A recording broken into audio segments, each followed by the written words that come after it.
welcome to another Geno 3 podcast with me, your host, Andy. In this episode, we are again joined by one of our co-founders. Jenny, how are you? Good. Mini pod time. Woo!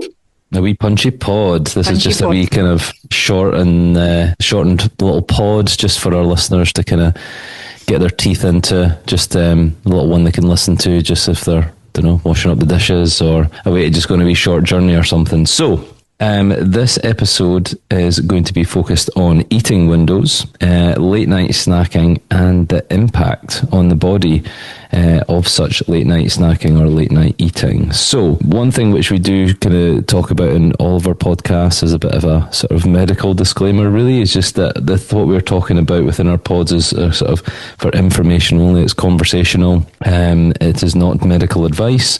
If people do have concerns, then they obviously need to consult their relevant doctor, GP, health professional for advice. So leading into this pod, Jenny, I suppose a good place for us to start is to start to think about maybe our listeners and even ourselves within this as well. What are normal people's eating habits in an evening? What do you think? So I would say like Western UK, maybe dinner with the kids a bit earlier, or get the kids' dinner sorted, get the kids down, then have dinner. Yeah. And it's like adults, we're talking maybe 7-ish. If you go out for dinner, usually the most common time to book is like 7, 7:30. Yeah. I would agree. I think it depends, I suppose, on people's working hours, their sort of lifestyle. It probably varies a little bit, doesn't it? It could be as early as 5 for some. As you say, the sort of kids' situation, get them fed, get them ready for bed, and get a bit of sort of chill out time in the evening. And sometimes it might be eating with the kids, it might be eating later on, as you say. And people who have the ability to kind of go out and socialise and go out for nice evening meals, I suppose, particularly when you go abroad, just kind of thinking about family holidays when you're younger, particular places within Europe. I mean, they're not eating till like 8 or 9 o'clock at night as well, which is which seems really, really late. You're thinking, God, I'll be in bed in about an hour in normal circumstances. So yeah, totally. And then what about the snack attack? If you've had that really, really stressful day or hard day, or you're just kind of craving something, it's too easy sometimes, just to kind of go to that cupboard, the cupboard of snack and sugar. It's like, whispering to you. It is. It's like a little devil in your shoulder, sometimes. The munchies. Yeah. And that's not even the, I've just been out for some drinks and I've got, I've got a craving for a chippy. Yeah, chippy or a kebab or something like that, or a pizza. Kebab. Yeah, don't eat cabs. That's a medical disclaimer there.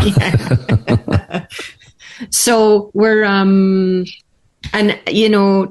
also as an athlete, sometimes I would train quite late.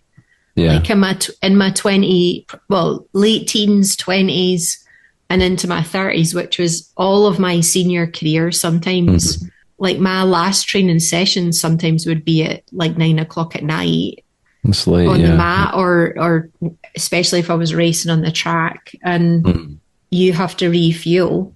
So did you have a meal before training and then I would have like protein a light meal afterwards, or that kind of sort of stuff? Yeah, protein. I'd have a light meal before race. I'd be trying to eat or take on fuel during it, but once you're finished, when you're an athlete, the big thing is replenishing and recovery. So I would be eating afterwards as well. Okay. I suppose everybody's going to be a bit different in this, and some people can be super strict and resist that temptation, whereas others maybe struggle with that, and it's maybe kind of sort of a habitual thing for them. It's just like every evening it might just be go to that grab bag, or I'll just grab a bag of chocolate, or like packet of crisps or biscuits or whatever it might be, and it just might be a few, but those kind of like add up over time, really. And I suppose, I don't know, I mean, growing up as well, maybe when you're younger, you don't really kind of think about the impact of consuming all these things late at night. You're not maybe as attuned to that, and then you might just get a terrible sleep one night, and or a few nights, and then you kind of might feel a kind of certain way. And I suppose we need to kind of be good to dig into that a little bit more. So what do you think about people think about the impact of late night eating or snacking, if people even think about that at all, I suppose. Well, probably the first thing is, I think most people don't even think, because it's just part of your routine.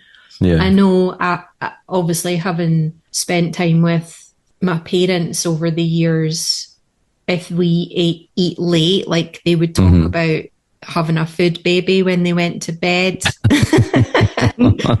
And what is it, the drink that people take when they've got indigestion? Oh yeah, Rennie's or something like that. That's what people have. But there's Gaviscon or something. Gaviscon. They've got glug in the bedside table. So that's what I think most people would say. Yeah. Food just baby, get on the Gavi, get a bit of Gaviscon. Yeah, I like digestion impacts. But what I'm going to share with people isn't anything to do with digestion. It was a little experiment. Okay. So, I mean, that sounds intriguing. So let's kind of get into that then. So you've, and just off your own bat, just thought, I'm going to have a wee deep dive into this myself and do a wee experiment. Let's kind of hear about that. So I have an Apple Watch. It tracks certain data for me for free. Other watches are available other from available. main Garmin providers as well. Garmin and all Vivo and all that, all those ones. We're just going to talk about heart rate, specifically resting heart rate or average heart rate when sleeping. Yeah. So I tracked and have seen a difference in my stat. A multitude of stats, but we're just going to talk about the heart differences. So I ran this over like a 2-week period when everything in my life was pretty stable. So my routine was stable. I wasn't traveling. I didn't have any major stresses. There wasn't anything big going on that would potentially impact the heart rate data in a different way. So I did 3 different things. Okay. For some of the days, I had a really healthy meal and I had it at 6 p.m. That was my last eating. That was the last point in the night when I ate.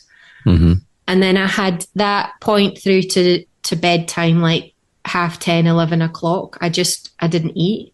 And then I would sleep. And on those days, my average heart rate through the whole night when I was sleeping was 58 beats per minute. It's a good figure, is it not? Yeah, it's all right for somebody who trains a fair amount for my age and so on. So that's a good one for me. I'm quite happy with that. Experiment number 2 was I ate roughly the same kind of meal, so still super healthy, but I finished eating at 8 p.m. Okay. So 2 hours difference. The previous one, my heart rate was 58 per minute. Beats per minute. At 8 p.m. finish, my average heart rate across these nights was 61 beats per minute. So it's jumped up a wee bit. Yeah. So it's just the window has changed. I've finished eating 2 hours later. 5% increase in heart rate per minute. And then the third experiment, which doesn't happen very often, but I wanted to just see. So I finished eating about 7-ish, kind of in the middle, but I had some sugar as part of I had my meal, and then I had a bit of a sugary carby treat, which is really unusual, but I wanted to see what would happen. And my resting heart rate for those nights was 67 beats per minute. So it's jumped up big time. 10 extra beats per minute. Now, that maybe doesn't sound like a lot. So between the lowest one, which is average 58, up to 67 or 68, 17% increase in heart rate. But where it blew my mind was when I worked out what that meant for my heart in one night. Yeah. So if people take out their calculator, so I was doing 10 extra beats per minute. So what does that work out per hour? Yeah. 600 extra beats the heart has had to do in 1 hour of that sleep. That's crazy, yeah. When not a super late time, 7 p.m., but I had sugary processed snacks. Mm-hmm. Then that's 600 beats per hour. Mm-hmm. So if most people have 8 hours sleep, that's 5 sleep cycles plus a wee bit in and out in terms of transition. 8 hours per night times 600. Ready? Go for that. 4,800 extra beats. That's like bop, bop, bop, bop, bop, bop, bop. The heart's just pumping central, eh? Yeah. Unbelievable. Because you would never sit and think about it like that, would you really? And then it's not until you hear the figure about it, that you put a number on it, you're like, oh, wait a minute. Like that little guy and that little girls, they're doing their best. Yeah. And just this 1 or 2 decisions about finishing a little bit earlier and being mindful of the actual food that you're putting in. Mm-hmm. Now, it actually impacts a much wider set of systems, but I'm only sharing one set of data that I noticed from my own little experiments. So, there's impacts on, obviously, we've already talked about. We've, through case studies, heard about people with digestion issues, food babies. Mm-hmm. They're needing to reach for the acid reflux and all that, propping themselves up with a pillow. Yeah. These things, it's just like, just don't have it late. That's it. Yeah, we're talking about sleep quality, maybe an impact on that deep sleep and the REM sleep, which is the most restorative for emotional processing and mental health. Storing of fat, impact in blood sugar levels. If your body's supposed to be at rest when you sleep, where the parasympathetic nervous system is activated. And when that's activated, your body is able to detox and rebuild and recover. Which is what you want to do. Yeah. Which renews you. So when you wake up in the morning, you're supposed to feel refreshed. Feel a bit fresh. Because all that's happened. But if you're not eating until later and the food that you put in causes this big spike in blood sugar, which then means heart rate and other things, it's not going to go into that rest state because it's still working. Right. So kind of working through that digestive part then. Is it still trying to obviously kind of work that out the system before it can then move on to the next part almost? Yeah. So, it's sometimes you have to eat late and you can't help it. Like you don't want to be antisocial. You don't want to be a monk that sits in a cave and doesn't see anybody. Yeah. But when you're at home in your normal routine, sometimes just being conscious about when you finish and what you put in actually has quite a big impact on your general daily health. And then when you compound all those gains together, that can be the difference between being very healthy and not over time. Yeah.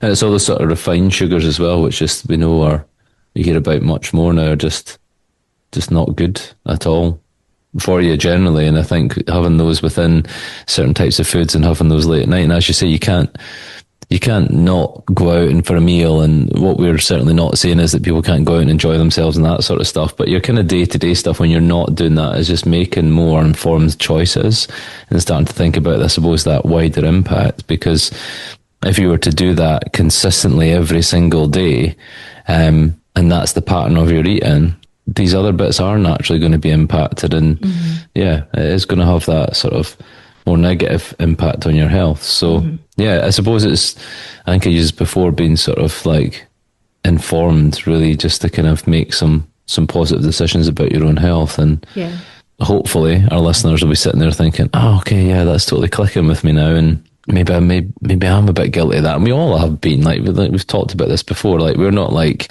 these people up on this pedestal where like we would never do that sort of stuff, because you have these family events and different things that happen. You socialise with friends and all that kind of stuff. It's nice to have a little treat now and again. It's just being mindful, isn't it, really, about when it happens. So it's not happening all the time, really. Okay, cool. So, I mean, it was really like super interesting. I particularly enjoyed the experiment mix. It gives that direct comparison between those three different scenarios, really, which kind of hopefully will paint a bit of a picture for our listeners as well. So I appreciate you doing that part. So no probs at all. And it's not, I didn't pay anyone. I just got curious. So if anybody, these watches are really common. So just have a little experiment and see. Try it out and find out for yourself and that as well, I suppose, and be able to kind of take a wee note of it and stuff. So that's brilliant. So again, super appreciate your time. It's always an interesting chat. We've always got some good wee bit of banter in there as well. So hopefully our listeners will be that. And don't eat any cabs. Just remember that from the previous one. You'll get sore teeth. That's probably. The takeaway. That's the takeaway. And we don't want any heavy metals in the body either, Andy. We absolutely not. So I like how you've just like hooked onto that link. It was like seamless. I didn't even plan that at all or anything, so that was good. Till improv. So thanks again, Jenny, and we will catch up again soon. Yep. Thank you, everyone. See you soon. Cheers. Bye. Bye.